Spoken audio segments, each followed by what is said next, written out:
ఆంధ్రప్రదేశ్లో వైఎస్ఆర్సీపీ అధికారాన్ని కోల్పోయి ఘోర పరాభవాన్ని చవిచూసినటువంటి నేపథ్యంలో వైఎస్ఆర్సీపీ ఉనికే ప్రశ్నార్థకంగా మారబోతుందని మాజీ మంత్రి బొత్స సత్యనారాయణ భావించారని, అందుకే ఆయన వైసీపీని వీడి టీడీపీలో చేరేందుకు ఆయన ప్రయత్నాలు చేస్తున్నారని, అందులో భాగంగానే ఆంధ్రప్రదేశ్ ముఖ్యమంత్రి చంద్రబాబు గారిని ఆయన పొగిడేటువంటి ఇప్పుడు ప్రయత్నం చేస్తున్నారు.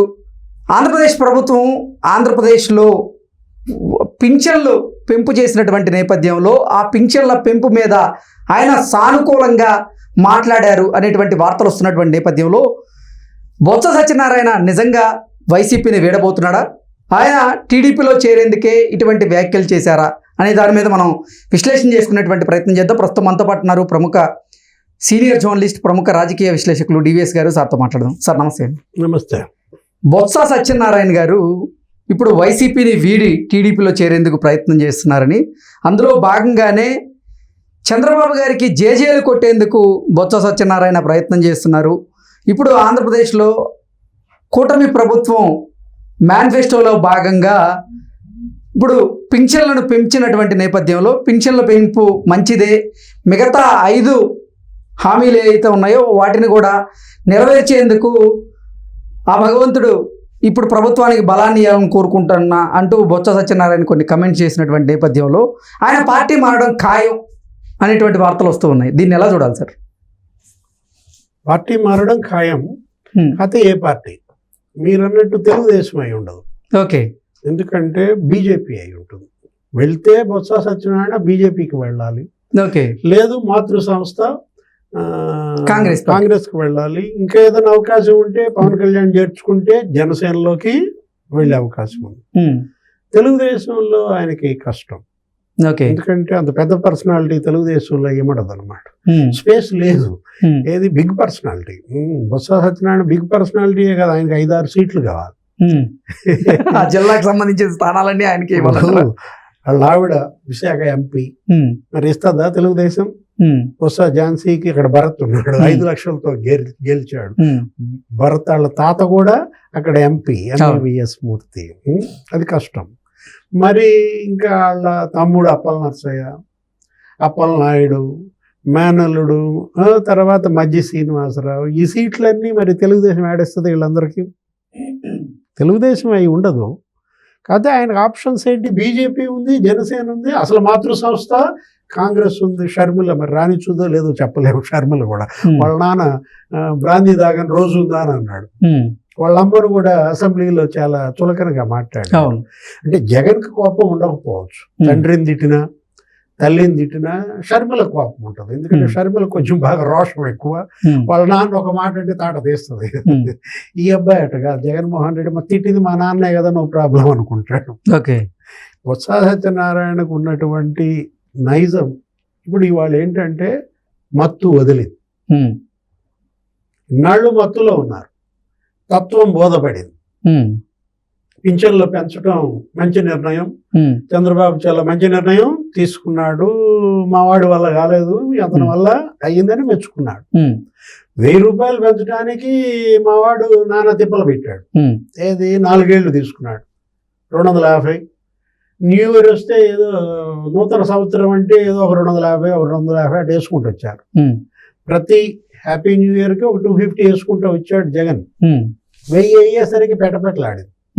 అలాంటిది మరి చంద్రబాబు ఏం చేశాడు? 1000 రూపాయలు సింగిల్ స్ట్రోక్ లో చేసి పారేశాడు. అసలు ప్రమాణ స్వీకారం రోజే సంతకం పెట్టేశాడు. ఇది 3వ ఫైల్ అనుకుంటా. పెన్షన్లు 4000కి పెంచుతూ.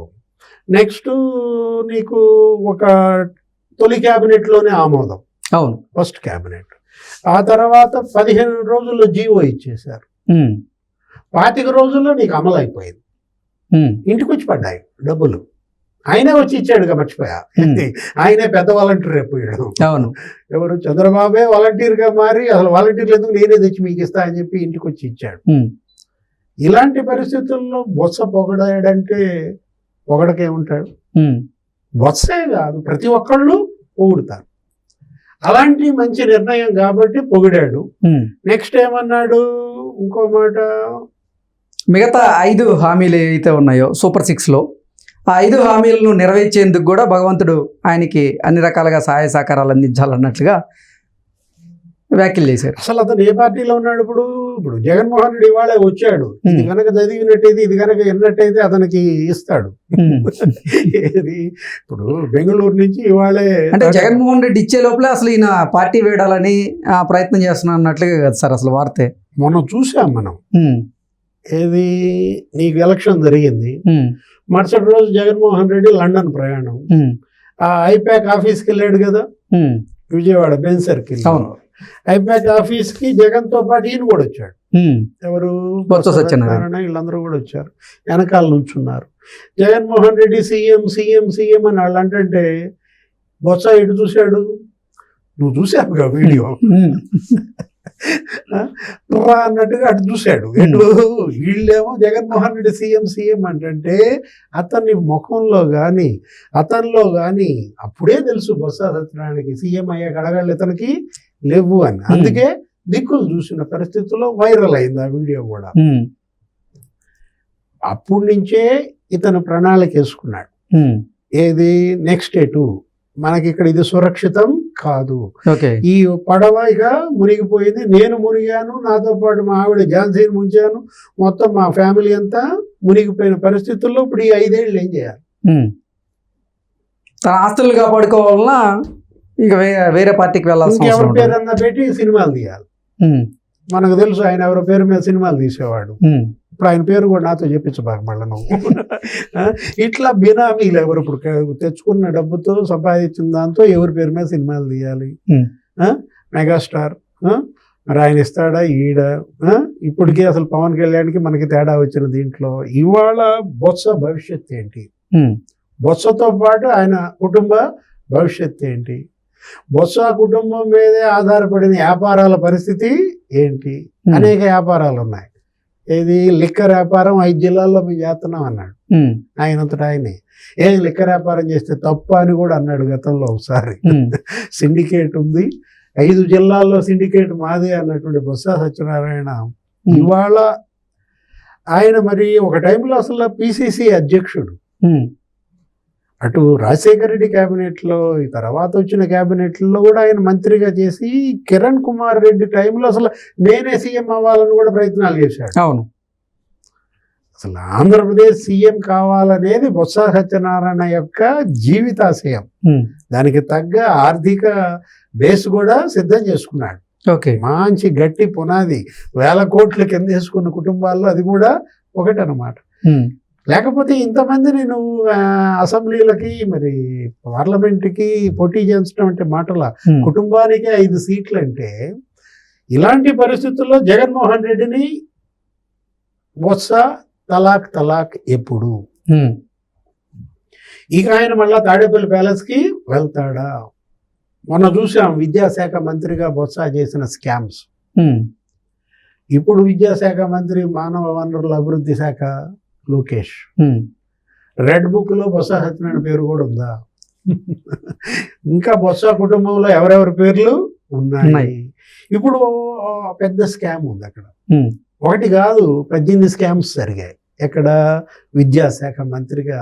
నీకు చివరికి టీచర్ల బదిలీల్లో కూడా మరి పెద్ద ఎత్తున కమిషన్లు వసూలు చేశాడని, ఒక్కొక్క ట్రాన్స్ఫర్కి నీకు ముక్కుబిండి మరి 5 లక్షలు వసూలు చేసిన దీంట్లో, 10 లక్షలు వసూలు చేసిన దీంట్లో నీకు 1400 ట్రాన్స్ఫర్లు జరిగాయి.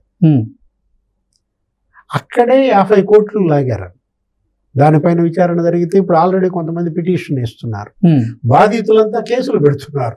ఎవరైతే డబ్బులు ఇచ్చారో ఆ డబ్బులు ఇచ్చిన వాళ్ళంతా కేసులు పెడుతున్న దాంట్లో విడదల రజనీ మీద ఆ గుదేవారిపాలెం రైతులు కేసులు పెట్టారు. రైతులు కేసు పెట్టేసరికి ఆమె దడుచుకుని ఏం చేసింది? 1,16,00,000 వసూలు చేస్తా 90 లక్షలు ఇచ్చింది, ఇంకా 26 లక్షలు రేపో మాపో తిప్పుకుంటాం. అట్లా అందరిపైన కేసులు పెడుతున్నారు. అనిల్ కుమార్ యాదవ్ పైన అక్కడ ఒక ముస్లిం షేక్ కౌసర్ జాన్ కేసు పెట్టింది. అట్లాగే శ్రీకాకుళంలో మరి టీచర్ ఒకడు కేసు పెట్టాడు. ఇట్లా ప్రతి ఒక్కళ్ళు కూడా బాధితులంతా కేసులు పెడుతున్నారు. వాలంటీర్లే కేసులు పెడుతున్నారు. మమ్మల్ని బెదిరించి మా చేత రాజీనామాలు చేయించారని. ఇప్పుడు పొరపాటున బొత్స సత్యనారాయణ మీద ఈ డబ్బులు ఇచ్చిన టీచర్లు ఉన్నారు కదా, ఈ బదిలీలు, బదిలీ కాల, ఆగింది. అది కాస్త జరిగితే అది వేరే విషయం. మరి మా డబ్బులు మాకు ఇవ్వమని పంచాయతీ అంత ఇవ్వాలా, 50 కోట్లు ఇవ్వాలి. 50 కోట్లు పంచుకున్నారు. బొత్సాకి ఎంత వచ్చి ఉంటుందో వాటా, మహా వస్తే ఏదో 60% వచ్చి ఉంటుంది. అసలు బొత్స సత్యనారాయణ ఇప్పుడు చంద్రబాబు గారికి జేజేలు కొట్టడానికి కారణం ఏంటి సార్? అంటే ఇప్పుడు ఎన్డీఏ ప్రభుత్వంలో తెలుగుదేశం పార్టీ క్రియాశీలకంగా వ్యవహరిస్తున్నటువంటి నేపథ్యంలోనే ఒకవేళ ఈయన భారతీయ జనతా పార్టీలోకి వెళ్ళాలన్నా చంద్రబాబు గారి అండదండలు ఉండాలని బొత్స సత్యనారాయణ భావించారు. ఎవరికైనా ఇప్పుడు ప్రభుత్వంలో ఉన్న వాళ్ళకి జిందాబాదులు నువ్వు కొట్టావంటే, పొగిడావంటే అర్థం నీకు దండం పెడతా, నన్ను బయట బాగు, నీకు దండం పెడతా, నా కింద తవ్వబాగు అంటే బొత్స సత్యనారాయణ కింద తవ్వకం ఆపేయమని ఒక రకంగా రిక్వెస్ట్ అనమాట. అప్పుడు తవ్వకుండా ఉంటాడా లోకేష్ బాబు? పెద్ద పలుగు తీసుకుని రెడీగా ఉన్నాడు అనమాట. ఏది నాడు నేడు పెద్ద స్కామ్. బిల్డింగ్స్ కట్టారు కదా, స్కూల్ బిల్డింగ్స్, అవన్నీ పడిపోతున్నాయి. అందులో పెద్ద స్టీల్ సిమెంట్ స్వాహా చేశారు. ఆ తర్వాత అసలు నాదెండ్ల మనోహర్ పెద్ద స్కాములు బయట పెట్టాడు. 2500 కోట్లు ఆ ట్యాబుల కొనుగోళ్ల కుంభకోణం. అవును, పనికి మాలిన ట్యాబ్స్ కొన్నారని, 5,000 కూడా చేయని ట్యాబ్ 15,000 కొనిపించారని, ఒక్కొక్క ట్యాబ్ మీద 10,000 రూపాయలు మరి ఇతను కొట్టేశాడని. ఎవరు? బొత్స సత్యనారాయణ. మొత్తం ఇప్పుడు ఈ ట్యాబుల కొనుగోళ్లు, తర్వాత ఈ నాడు నేడు భవనాల నిర్మాణంలో అవకతవకలు, బైజూస్ అది 1000 కోట్లు స్కామ్. అదే మామూలు ఆషామాషి కాదు. ఇప్పుడు ఈ ట్రాన్స్ఫర్స్ ఎంత? 50 కోట్లు. వీళ్ళ దగ్గర కేసు పెడితే ఇప్పుడు ముందు రజనీ లాగా పంచాయతీ చేసుకుని ఎట కూడా వదులుచుకోవాలి. ఈ గోలంతా ఎందుకు? చంద్రబాబు నువ్వు బాగా చేస్తున్నావు అంటే పోలా. Okay sir, thank you so much. నమస్తే.